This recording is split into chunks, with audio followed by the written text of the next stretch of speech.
Sounds All good. right. So Mondays, as you guys know, Real Estate B School, Lars runs a call, $1 Million Agent Method.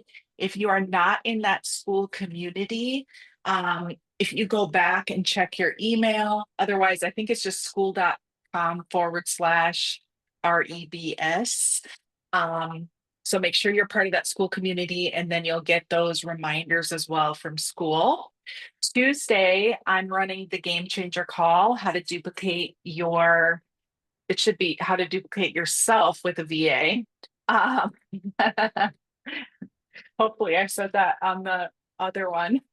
Otherwise they'll be like, what? And then Thursday, our attraction mastermind, 1 p.m. Eastern. John Mikish is back running those. So just note the two times have changed from, previous like 6 months ago. These are at 1 p.m. Eastern instead of noon Eastern. So they're backed up just a little bit. So if you have it in your calendars, don't forget to change it. We've been running it this way for a few months, but just in case you didn't see the update. All right. And we want to welcome Teresa and Carmina. Welcome to EXP and to our network. We're excited to have you with us. So if you see them out in the wild, be sure and say welcome. I don't think either one of them are on the call today. So I will just welcome them in spirit. All right, Janie, I will let you take it. Alrighty, alrighty. Well, this is a little bit of a continuation of what we started talking about last, I guess 2 weeks ago when I did the last training. Um, it's a course I actually created for my students outside of the network, but I feel like it is probably the most excuse me, needed topic of anything we're discussing in real estate right now. So I call it the calm clarity method, elegant truth telling in a shifting market. Um, I understand that probably 70–80% of agents out there have not been through a down or shifting market. So those of us who are the OGs who have been through that, I just really wanted to share a lot of kind of hard-earned lessons about how to be that voice of calm and not the voice of panic or um, what is it, the ostrich that sticks their head in the sand. Now, of course, your market might be on fire, but I think most of North America is not on fire, at least in an upward fire. Some markets are in a downward, like a dumpster fire, which is one I happen to be in. I always happen to be in those types of markets. I was in Miami during the Great Recession, which is probably one of the worst. And now I'm in the Jacksonville greater area, which is the #4 worst market in the country. So I got a little experience on this topic. And like I said, I know a lot of people have not been through such a market, and so they're feeling unsure and ill-equipped how to have proper conversations. And this is seller focused, right? Because if you're with buyers, they're probably very excited about the shift towards a buyer's market. So let's get on into it. And like I said, this is kind of um, a twin piece to the pricing conversation we had 2 weeks ago. 2 weeks ago was more about the data, about getting price reductions when you need it. Now is more about how to position yourself with the language to use and things like that with your sellers or your potential sellers, because better yet, you're having these conversations before you actually list. So why calm clarity now? The market is changing rapidly. It certainly is for us in Northeast Florida. I have students in California who basically said it's turned on a dime. I don't know what it's like for you, Joe, in Virginia, or you guys in um, South Dakota, but it's become quite challenging for sellers. Especially month after month after month, it's getting more challenging. And sellers need strategy, not sugarcoating. And that's what some of us as agents fall back on, is we often sugarcoat things because we don't want the sellers to think we don't believe in the property, or that we're lazy, or that we're just trying to say things to, you know, based on what's good for us, i.e. a quick sale is what they think. So using this calm clarity method, it positions you as a trusted advisor, because it's about delivering truth with poise, purpose, and partnership, rather than either not dealing with it, which is what a lot of agents will do, or not knowing how to deal with these conversations. So the core promise of this method is it helps set pricing expectations without conflict. That's so important right now. It helps you maintain trust and through consistent structured communication with your sellers. It helps you work with only committed sellers. This is super important. Super important. We're seeing listings. It's not that hard to get a listing right now, guys, but what is really hard is to make sure that the ones you agree to work with are the motivated, realistic, and nice sellers, versus not having these conversations and then end up working with unmotivated, unrealistic, or worse yet, not nice sellers. And it helps position you as a trusted advisor, not just the messenger of the data.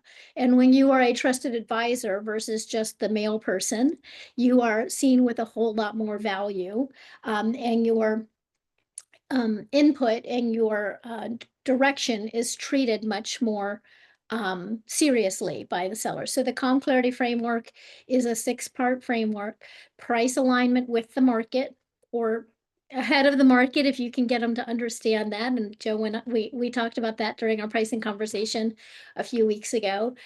Communication, the seller and the informed seller framework, meaning you've got to be informing the seller since before the listing, but certainly when you have the listing, so that they are hyper informed of what you are doing to market the listing, the feedback you're getting, what the market is telling us. We are not in a static environment. It's literally changing month by month.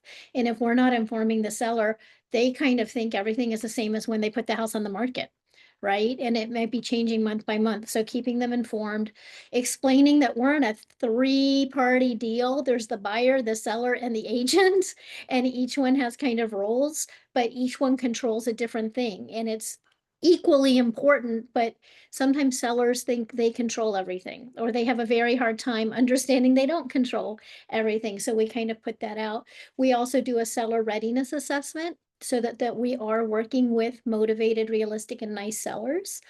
We have a market reality conversation, and then again about positioning us as the trusted advisor. So those are my 6 parts of the framework that I have found makes everything much smoother. Like, we got a 10% reduction from a seller this past weekend. We got another total combined 10% price reduction over the last 3 weeks in 2 steps with another seller.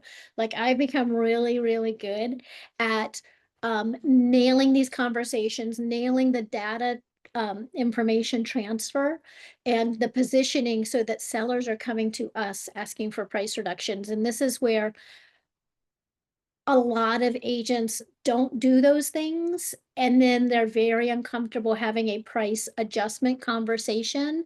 The sellers are not believing it's needed because they think there's something the agent can do.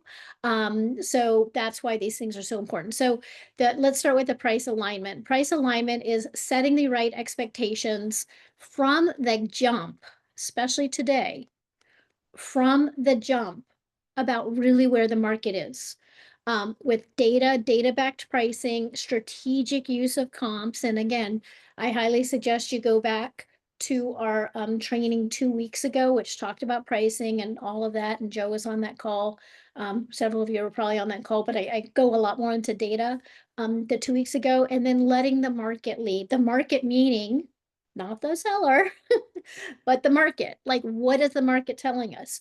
We know we want to help the seller get the highest the market will bear, assuming price is their big driver. But I use that term a lot with sellers, the highest the market will bear. So they understand there is like a ceiling that we're just not going to go over, because the market won't bear it. The market won't support that. So now is definitely not the time for aspirational pricing or wishful pricing. And we have these conversations so that the sellers really understand, hey, if I'm going to put my house on the market, I need to be pricing with the market. Price matters because the market responds to price, not hope. The buyer behavior tells us the truth, and the buyer behavior is that funnel of how many views are we getting on the big platforms like Zillow and homes.com? Are we getting a lot? Yes. Okay, cool. That means we are doing our job as agents. Are we getting a good number of saves? Yes. Okay, cool. Means we're getting out there, we're getting in front of the right people. But is that translating to calls, shows of interest, inquiries, things like that? Yes, okay, we're in the game. Is that translating to actual showings? Yes, okay, we're still in the game. Is that translating to conversations about maybe making an offer, getting more detailed questions, asking for the disclosures? Yes, then we're in the game. But if any of those things is falling short, other than the very top tier, which is eyeballs, because that's what we control with the marketing, getting it out there. But if we're getting the eyeballs out there as agents and we're not getting the rest of those things, then it's the price in relation to everything else. Price is always, always, always the great equalizer when something else isn't causing it. Now, if you're getting them in the home, and you're getting a good number of people in the home, but you're still not getting offers, there might be something in the home that you can't see with the pictures that's keeping people from making an offer. That could be a wonky layout, that could be an odor, that could be loud noises from trains, airports, freeways, bus bridges, whatever. But those are kind of our things. And by having those conversations with the seller in the front end, they can kind of follow that buyer funnel, that buyer interest funnel. Now, if we're not getting very many views, then we know we need to do something as the agent. We need to tweak something. We need to check the MLS that everything is right. We might need to refresh the photos or the front photo. We need to do something, but I'm going to assume all of you guys are doing a great job marketing, and it's almost always the price, right? But sellers need to understand that. And so the final part of pricing right now in today's market is saying we're aiming to price your home to get the most serious buyers in the door in the first 14 days. Now, I say 14 days, that's for an average priced home. If you're pricing a luxury home, it might be the first 30 or 60 days. If you're pricing a very hot home, maybe it's a week. You've got to make that tweak based on your own market and your own price point. If we miss the window, we're going to risk going stale. And I'm going to show you a graphic here that can help you through that stale conversation and the bad thing that happens with stale. The next thing is showing them. And this, you can pull this type of data from your own MLS for your own area, your own, wherever the listing is, showing them, this is straight out of my MLS, how many are selling versus how many are active.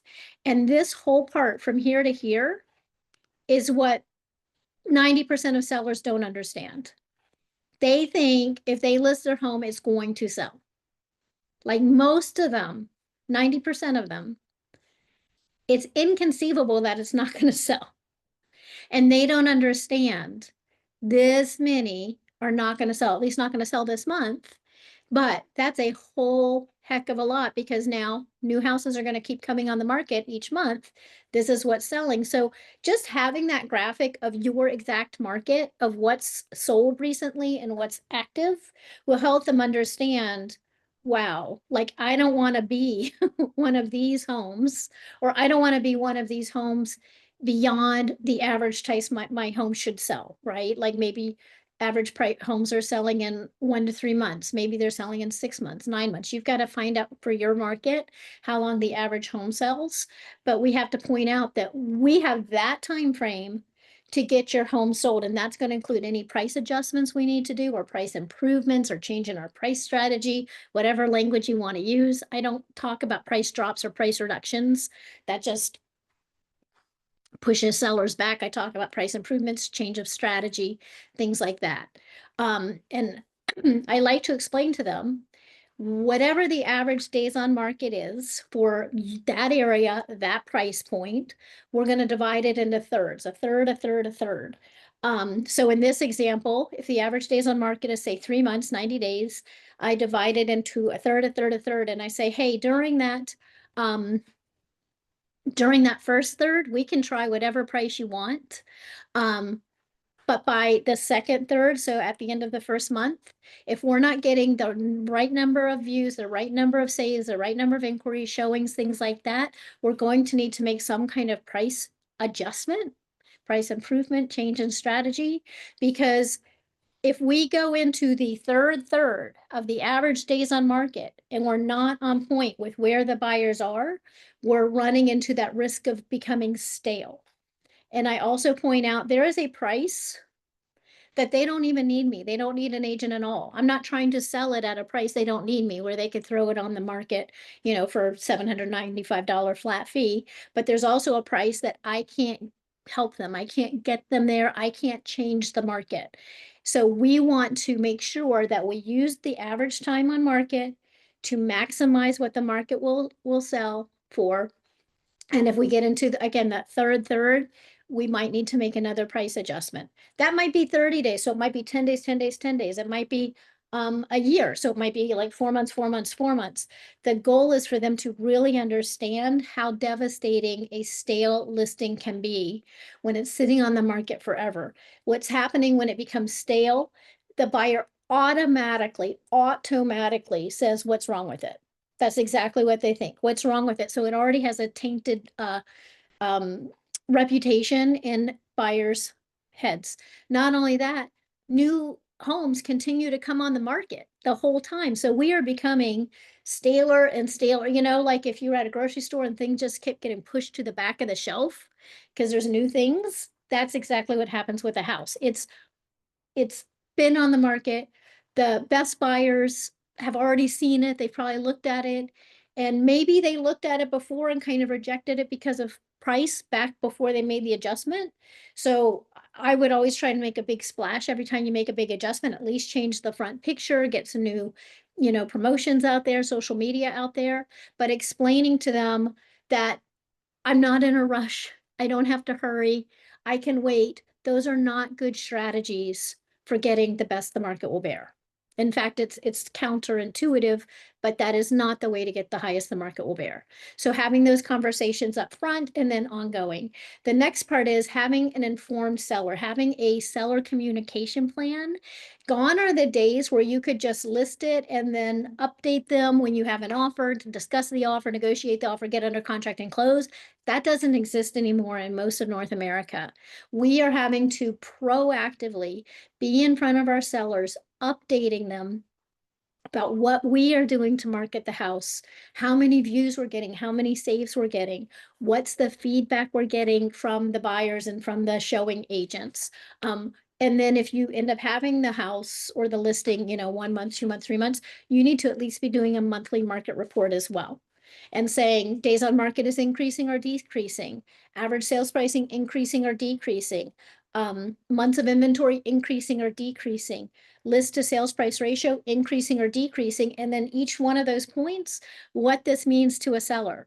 If days on market are increasing, that means it's tipping towards a buyer's market. If months of inventory is increasing, that means we are tipping towards a buyer's market. If list to sales price ratio is going down, we're tipping towards a buyer's market. Now, again, you might be in a totally great market and none of this applies, and I'm super happy for you. But if you are in a decreasing market or even a flat market, you need to be updating them this, and you need to be updating them about months of inventory and reminding them they have choices. And very likely, some of those choices might be more motivated sellers than you, right? So I have two little cottages in downtown historic St. Augustine, which was like super hot during COVID for short-term rentals. Super hot. So totally, ton. Well, now the market is no longer there for short-term rental guests. So a lot of these short-term rentals have come on the market and flooded the market. And people are still trying to price their home to sell for what they could have sold for 2 years ago, or for what they want to sell, or what's in their head. But all the time they're waiting to get with the market, more and more listings are coming on the market where those owners can't hold those properties. They financially can't. So they are reducing, they're being more generous with terms, with whatever. So that's why it's important to keep them up to date with the market. It keeps your sellers on board so they know that you're informing them. They know that you're right there with them.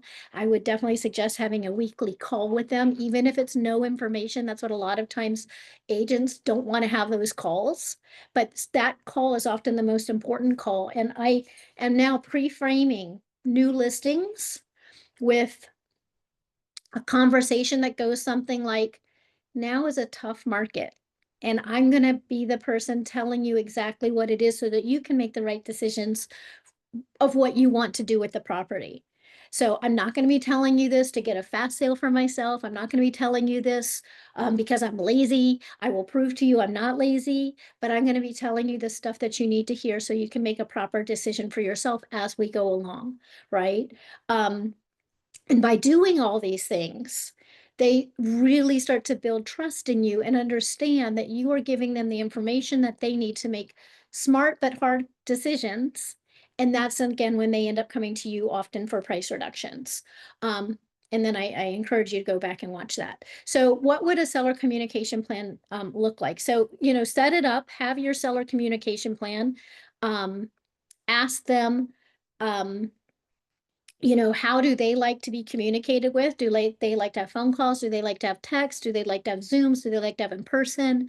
Let them know, okay, so I'm going to be communicating with you in X way. Once a week, I'm going to give you a call. If I don't get you on the phone, I'll just leave a voicemail, let you know what's going on. Within 24 hours, I'm committed to try to get feedback from buyers agents. They might not always give us feedback, but we try very hard to get that for you.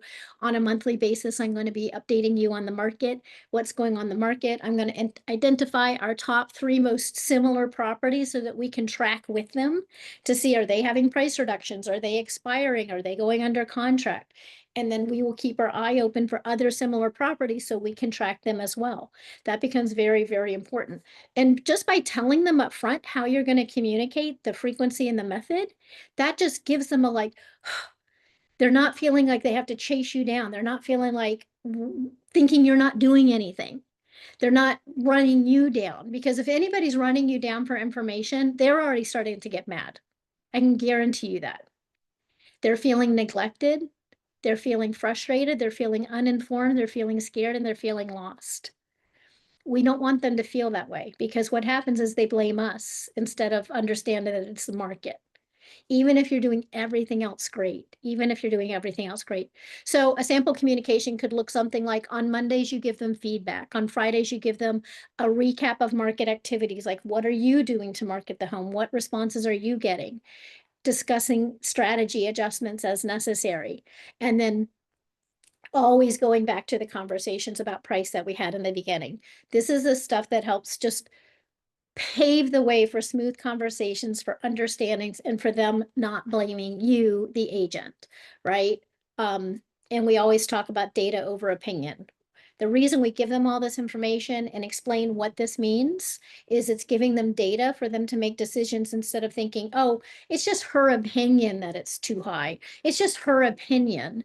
Because when they think it's just my opinion, they're not really willing to listen to it, especially if I'm not doing a great job communicating, because then they think I'm not doing a great job marketing, which could be completely opposite, but they will always blame us until we basically make it irrefutable if the market is not supporting their price. The next thing I like to point out is there's 3 parties in this whole deal, at least on our side, on the listing side, and everyone has a role. There's a seller, the listing seller. There's the agent, me, the listing agent, and then there's the buyer, or the whole marketplace of buyers. And everyone has a role, and success only happens when all 3 do their part. And when things are misaligned, that's when things don't work out, or, worse yet, fail, meaning they don't sell. The seller is in charge of 2 main things: the price, or the price strategy, um, and then the presentation and readiness of the property, like making the property look as good as possible, decluttering, landscape freshen up, keeping it show ready, making it available for showings. Those things the seller um, has control over. And when I say price, I don't mean the price it's going to sell for, but the price strategy of the listing, and then ultimately the price they agree to sell it for. And if they don't agree to sell it for where the market is, then they're literally just buying the property back. They've become the highest buyer, right? And sometimes that's really shocking to people. And if there's equity in the house or property, which, most of the time there is, I often say, and this is what really can really nail the head, nail the, however that phrase goes. Let's say they have $100,000 equity. I'm just gonna make up numbers. It's worth 400,000. They have $100,000. We think it's worth 375. I say, would you pull $100,000 out of the bank right now and pay $400,000 for this property? Would you do that? And a lot of times the answer is no when they think about it like that. And I'm like, but that's exactly what you're doing. You're leaving your equity. That's the money in the bank. And you have rebought it for 400,000. You were the highest bidder. And that's probably the most eye-opening conversation where they really kind of get it. Well, I don't want to say almost every time, literally every single time I've asked that question, they wouldn't take the money out of the bank and buy it at that price. I'm like, okay, like, there you go. What we do as the agent is we help them create strategy. We're an advisor to them. We have expertise to help navigate everything, and we're in charge of the marketing. We are in charge of getting in front of the highest number of proper qualified buyers for that property. That's our job. And then the buyer is the market. Like, how are they reacting? How are they responding to the property? They're the ones ultimately who have to agree to buy the property, right? They are ultimately the final decision makers. So getting that out there and saying there's three things and we all have to play nicely together if you want to sell in today's market, or we're just not going to sell. I mean, that's okay too. But you have to realize, again, a lot of these guys are not going to sell. A lot of these homeowners are not going to sell. So the next thing I find for us in our market, because like I said, we're in the fourth toughest market in the US, is really understanding seller readiness for us to agree to even work with somebody at this point. Because I do not have the interest, bandwidth, time, money, finances, or anything else to be putting into sellers with aspirational pricing, who are just hoping and wishing and wanting. So what is seller readiness? They have emotional detachment from the home. Sometimes that's really takes a while to get to, because when they still are emotionally attached to the property, they overinflate the value in their head. And sometimes that does take time on the market to emotionally detach. So I would encourage you to start having conversations to tease that information out of them. They have a motivation to sell, meaning they do want to sell.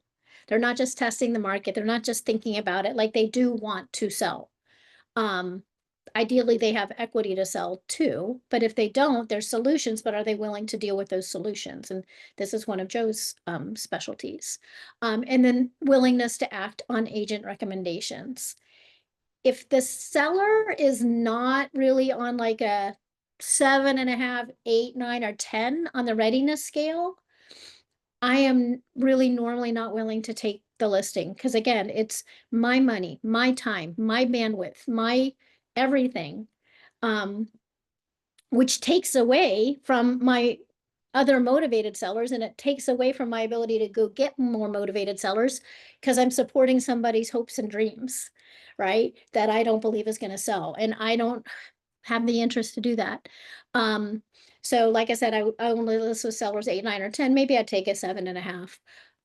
So my new standard, and what I encourage you guys to have for your new standard, is we only partner with committed sellers who want results. And you can frame that however you want, but it's showing them that I'm only willing to bring my best to sellers who want to bring their best, right? I can't be bringing my best because I don't do things halfway. So I can't bring my best and they're not bringing their best, and their best is the willingness to accept the market as it is, because I need to protect my bandwidth, my brand, my money, my time, and my finances.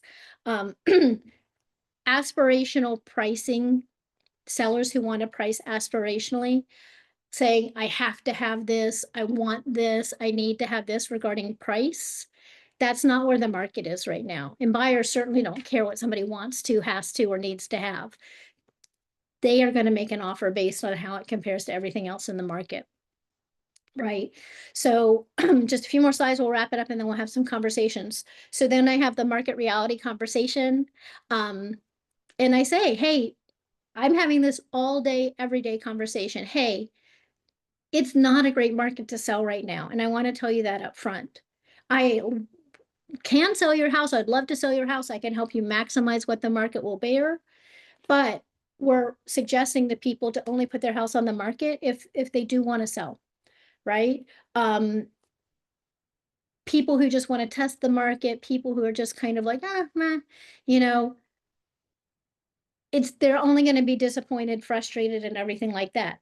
If you do want to sell, if you're really interested in sell, let's do it. Let's make sure we get the most the market will bear, or whatever their desired term is. You know, maybe they want a fast sale. But I said it up front that this is not a normal market right now. And I have that conversation so that they understand that we're going to have conversations around market reality. So the calm reality check, here's where we really are, right? I'm not going to sugarcoat it. I'm not going to be a yes person. I'm going to basically advise you so that you can make the best decisions for yourself. And maybe that's not listing right now. Maybe that's renting it out. You know, maybe it's not moving, but we're going to have those conversations. I always discuss, if we do list it, like, what's your plan B? If we can't get to that price, what is your plan B? Is it to rent it? Is it to stay there and not move? Is like, there's almost, at least in my market, there's almost nobody who doesn't have the equity to sell. So they're not falling into the foreclosure or short sale world, which I know Joe has a more. It's them coming to terms of not having the equity they thought they had, right? Cashing out the amount they thought they had. And I bring this conversation up over and over and over. And then it's strategic truth telling. Be the advisor, not the cheerleader. Avoid panic. Just calm, calm, calm, calm. Helping them avoid wishful thinking, or saying, hey, we can try the market anything for 1 week, 2 weeks, even 3 weeks.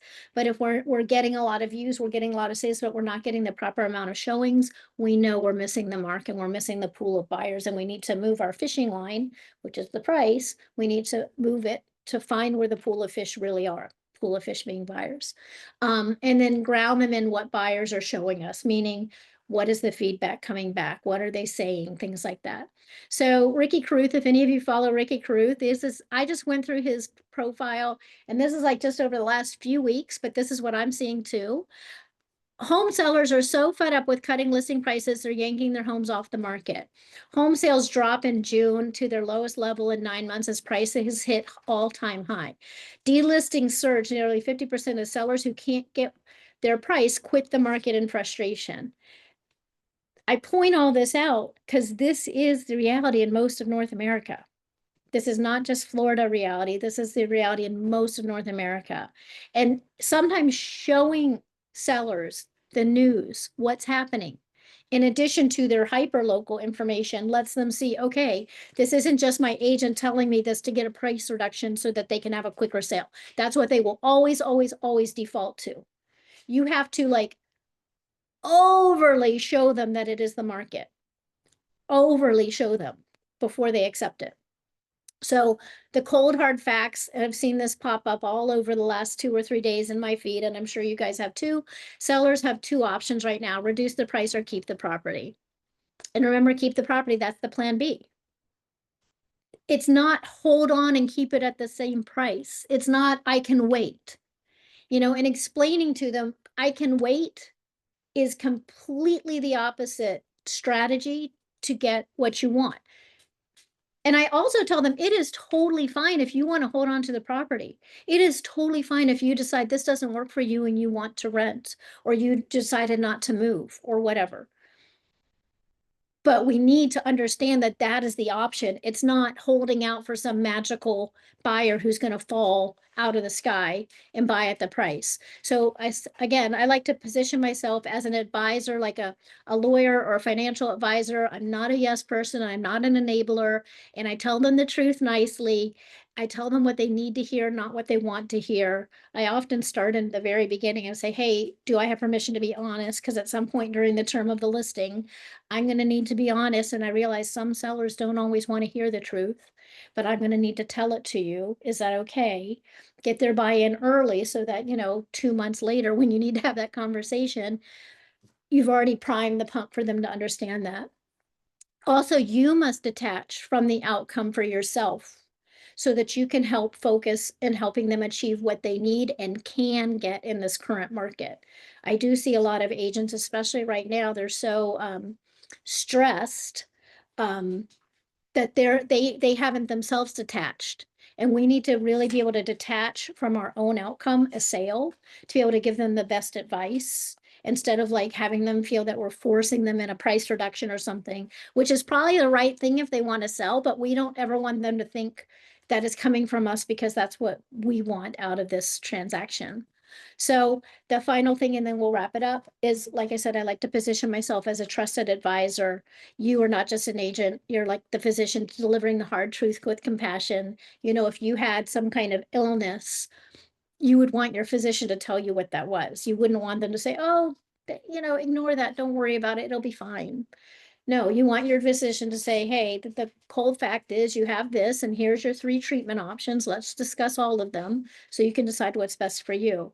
And again, you're like the lawyer advocating for clarity and strategy. You have to position yourself as a trusted advisor who remains calm and steady through all of these storms. So calm confidence equals trust. Sellers crave certainty, and they crave that they can trust somebody for really understanding what the market really is right now for them. When you're calm and clear, they trust your lead. And the outcome is you work with clients who respect your expertise, who price realistically or adjust when needed. They collaborate proactively, and you help get everybody to the closing table. So as a summary of the calm clarity method, I put this three legged chair saying, any chair needs at least 3 legs to be stable. In our calm clarity method, we actually have like 6 legs, so it's super stable. Pricing for the market, communicating with structure on an ongoing basis, making them understand there's 3 parties, the buyer, the seller, and you, the agent. Assess their readiness to really be a seller, not just on the market. Those are 2 big different things. Speak with truth and compassion, but strong truth, calm clarity, and then lead like the professional you are. So I'm going to end with, this really means for us as agents, we need to build a much bigger funnel. At the top of the funnel, this is your number 1 job. You need to build a bigger funnel so that you can have more conversations, so that you can go on more appointments, so that you take listings from motivated, ready, willing, and nice sellers. Because what I see is a lot of agents having a very narrow funnel, which maybe that worked in a super hot market because everything was selling, but it does not work in a market where this is selling and this is on the market. And you've got all these agents spending all that money on marketing, all that bandwidth, all that time showing and updating and, up at night worrying and, mean texts that come through and all that stuff from all these sellers. So your job, build the biggest funnel you can, be really good about these conversations, and you will absolutely kill it, kill it, kill it. Because let all those other agents who are having that small funnel get all those listings that aren't selling. You want the ones that are selling with the reasonable, motivated, and nice sellers. That's the end of my presentation. I'll stop sharing. I know we're almost at our time anyway, but any questions? I can't hear you, Todd. How about How now? about now? Yes. Got my old school headset on. I will tell you, your presentations are always great. I will say that this is probably one of the best presentations you've done in systems. It is just, it's knockout. Certainly, this is something, just communicate with sellers after a listing is something I've done, but I would say, maybe 10% of the system that you have here. So I like that. It's great. What I like is your detachment from unmotivated sellers, and you've proclaimed that many times in your presentations, and I love that. And the other thing that we're focusing on here too is just, we've already got them listed. We've already done the work. Right. What's the closest check we can get? And it would be to get a current listing to close, right? Absolutely. So it just now's the time for this conversation. So I just want to say great job. Thank you. Thank you. Like I said, I happen to have been in two of the toughest markets over the last 20 years for shifts as a listing agent. So I think I've just been a little bit trial by fire with honing this. Another trick that somebody taught me the other day, and you guys might do this, I never have, but I'm going to start doing it, is every time that listing agent gets a price adjustment, they get an extension of time. So if they get a price adjustment, they get at least a 2-3 month extension of time. She actually does it for the full length of what her original listing agreement was, which is like, whoa, okay. But at least 2-3 months, at least, because they're really only giving it to you most of the time. A lot of times they're only giving you a really sellable listing like halfway through the listing. And that's why I like to point out the third, and third, so that they see waiting is not the answer. That is one of our biggest challenges, is to overcome sellers who think, well, I can just wait it out. And that never ends the way they think it's going to end. What happens is they end up letting it expire, and then they go list with somebody else at the price you told them it should have been, which is what we don't want, right? So, well, thank you, Todd, for your kind words. Yeah, really, really good, Janie. I would agree. I think a lot of times as well that the pricing conversation and the price reduction conversation happens at the listing, the time you're presenting for them to hire you for your services. Like, let them know we're going to have a discussion day 28, we're going to have a discussion day 45, and just prep them. Like, this isn't, you know, for funsies. Like, we're trying to achieve a goal here and we're Yeah, trying to help you get the most amount, but the market determines that. So, yeah, yeah, really good. Love it. cool. All right. Well, thank you. Oh, go ahead, Paul. Oh, I was just going to say thanks. A great presentation. I think, it's a little bit terrifying because right now our market isn't down. So I'm hearing this and like, oh no, it's coming. I need Cole, to, are you located? um, central Pennsylvania. So you might not be down, you might not ever have a down like us. Oh, but we will at some point. Right. Yeah, but we just happen to, Florida often is Right. like the canary in the coal mine anyway, because, and we're especially feeling it because a lot of people flocked to Florida during COVID. And then we had like 20,000 storms back to back to back. So especially in our coastal areas, and then like our one big city in the middle, Orlando, just so many people came here for a limited period of time, or they got short-term rentals, and those things have both changed. The short-term rental market's changed, the cost of our insurance has changed because of our storms, and the need to be here, not in like New York City or something because of COVID, is gone. So we just have so much, but this isn't just Florida stuff. We are seeing across the board. I mean, I think Ricky, Well, and the conversations are not limited to geography because yeah, our buyers, our sellers are hearing what's going on in Florida and right. assuming that the same situation is here because they read about it, they heard about it. So it's just being able Right. to translate market data. So That's right. That's exactly right, because now like we even have it here, because here I'm on the east coast of Florida. We have people who were buyers in like the west coast of Florida, which is like 10 times worse than us. They're coming to the east coast and they think that, they control all the carts. And unfortunately, like I said, you just need a few sellers who do have a real financial push, and that's what starts pushing the market down, because those become the comps. So, Quick question for you, if we have a second. Interest rates. We're in an environment where interest rates, people are waiting for them to come down. And I know we've had some sellers want to hold on to higher prices just because they feel like affordability is going to be better 6 months from now or 3 months from now than it is now. What are those conversations like for you? so I think you have to, and certainly Todd or Stacy can jump in. I think you have to remind them that if the interest rates come down, that can also impact their purchase on the other side as well. Meaning, yes, it might come down, but then there might be an increase in price because now a lot of other, buyers are now come in the market, which then pushes it back up.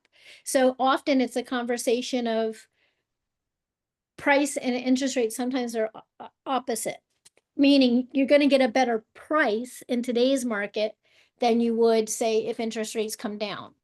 Because we're at a pretty, at least here in Florida, we're at a, even one of our worst parts of town, like I'm talking like Investor Central, no homeowner buyer area has 9 months of inventory. 9 months, which would normally sell in like 2 weeks.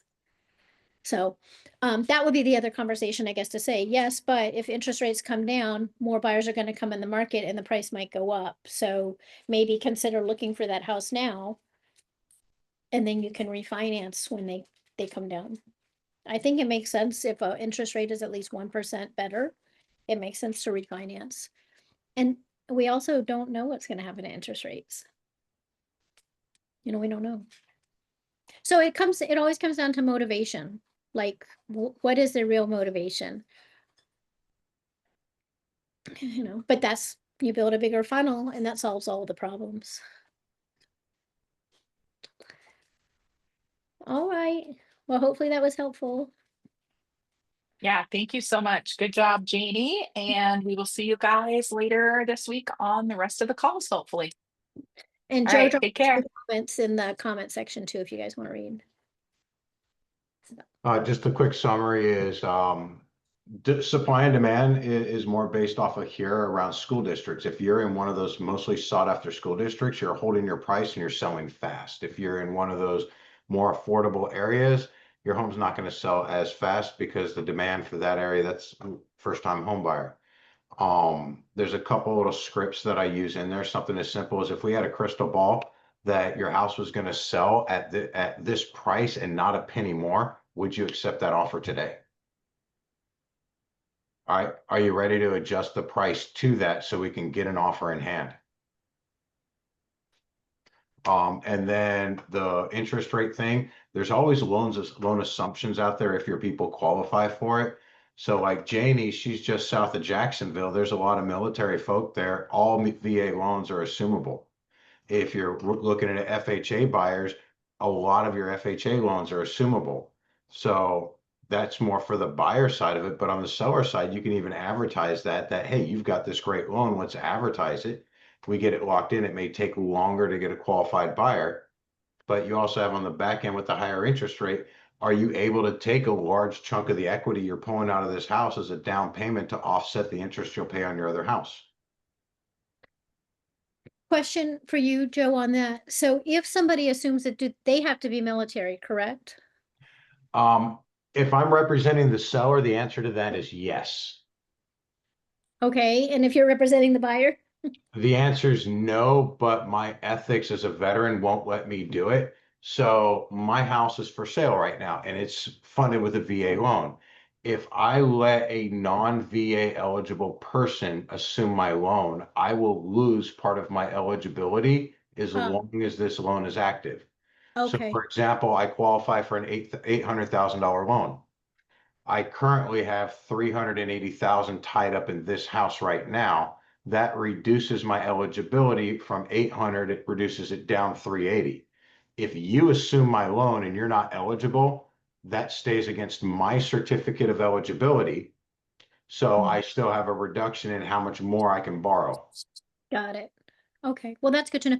And then the buyer still has to come to a difference with cash for the Yes. difference between the loan and the sale price. Yeah, so like my house is on the market right now for 500,000 and I've got about a $378,000 payoff, so 380. They need to bring 120,000 in cash to the table Got it. before their closing costs. Right. Okay. Well, good conversation, guys. Just All right. get comfortable with just having those conversations like a physician or an attorney. Because they don't get themselves wrapped up in the emotion of what that news is. We Very often true. do as agents. And especially if we don't have a big enough funnel, because we're feeling desperate or we're feeling a feeling of lack or scarcity or something. So, all right, guys, See ya. bye.